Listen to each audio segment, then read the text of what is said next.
నేను బయాసాసులు వాడినండి వీరయ్య. 3:25కి వచ్చాడు అబ్బాయి, బీటెక్ అబ్బాయి. అంటే వాళ్ళ రూమ్లో అబ్బాయి సూసైడ్ చేసుకున్నాడు.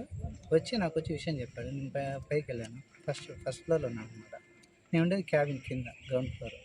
పైకి పోయి చూస్తే వేలాడుతున్నాడు. అందరం పిల్లల్ని పట్టుకొని తీసుకొని ఆ అబ్బాయిని కిందికి దించి సిపిఆర్ చేసామన్నమాట. ఆయన బతాడేమో అనేసి చూసాము. వెంటనే మేనేజ్మెంట్కి ఇన్ఫార్మ్ చేసి వెహికల్ తీసుకుని హాస్పిటల్కి వచ్చాము. అక్కడి నుంచి అప్పుడే స్టేషన్లో చెప్పాం. అది జరిగింది. అంటే మనకు కారణాలు తెలియదు కదా సార్. ఒక సూసైడ్ నోట్ కూడా ఇచ్చాడు. అది కూడా అక్కడ అదే పోలీస్ స్టేషన్లో ఇచ్చాడు. సార్ వాళ్ళు మేము తీసుకుంటామని చెప్పారు. ఏమని రాశాడు సార్? పోనీ చూసారా దాంట్లో? అంటే అది నేను ప్రాక్టికల్ చూడలేదు సార్. ఏదో వాళ్ళ నాన్నకు సంబంధించి రాశాడు. వాళ్ళ ఫ్యామిలీ మ్యాటర్. ఏం చదువుతాడు సార్ అబ్బాయి? ఎంపీసీ ఫెయిల్ అయినాడు సార్ ఫస్ట్ ఇయర్. ఎన్ని సబ్జెక్టులో? 3. అబ్బాయి పేరు సార్? ఎస్ఎస్ యోగేష్. ఎస్ఎస్ యోగేషా? ఏ ఊరండి? అబ్బాయి శాంతిపురం దగ్గర విలేజ్. చెప్పారా వాళ్ళ పేరెంట్స్కి?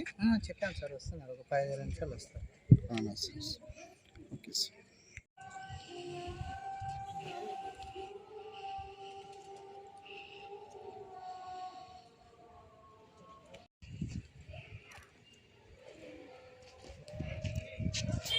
అది